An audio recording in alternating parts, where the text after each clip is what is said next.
Dinas Pendidikan Banjarmasin menanggapi keluhan Dewan Guru SDN Alalak Tengah 2, Jalan Alalak Tengah Banjarmasin Utara, terkait rusaknya berbagai sarana wan prasarana sekolah nang hingga wayahini perbaikannya dianggap dikesampingkan.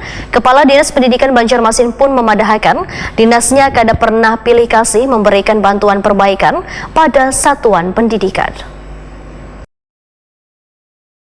Dinas Pendidikan Banjarmasin menanggapi keluhan Dewan Guru SD Negeri Alalak Tengah 2, Jalan Alalak Tengah, Banjarmasin Utara, terkait rusaknya berbagai sarana wan prasarana sekolah, nang hingga wahini perbaikannya dianggap dikesampingkan. Kepala Dinas Pendidikan Banjarmasin Nuryadi Wahetakwani Prima TV tengah hari Rabu 22 Februari 2023 memadahkan bila dinasnya kada pernah pilih kasih dalam memberikan bantuan perbaikan pada satuan pendidikan. Namun, lebih memprioritaskan melakukan perbaikan pada sekolah-sekolah yang mengalami kerusakan di atas 50%. Namun bila ada sekolah nang kondisi kerusakan infrastrukturnya nang kayak plafon, dinding, pagar, maupun lantai dengan anggaran di bawah 5 juta rupiah, maka bisa dilakukan perbaikan secepatnya atau bisa dikelola melalui anggaran dana BOS yang ada di sekolah tersebut.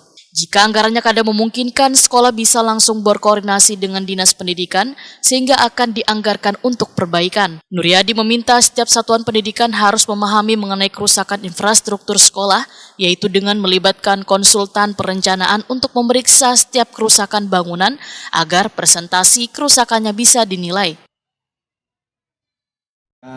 Semacam arahan ya kepada kepala sekolah, jangan sekolah itu menunggu kerusakan yang lebih berat. Nah, contoh kemarin ada lagi di Belitung Selatan 7 itu plafon yang getah-getah bekas polywot itu lepas kering lalu lepas ke bawah. Nah, itu setelah dihitung oleh konsultan kami cuman 5 juta saja ya, dengan kondisi pembelian kasibut 60.000 misalkan kali sekian luas sekolah, nah baru hanya sekitar 5 juta. Nah, itu bisa dianggarkan di dana BOS.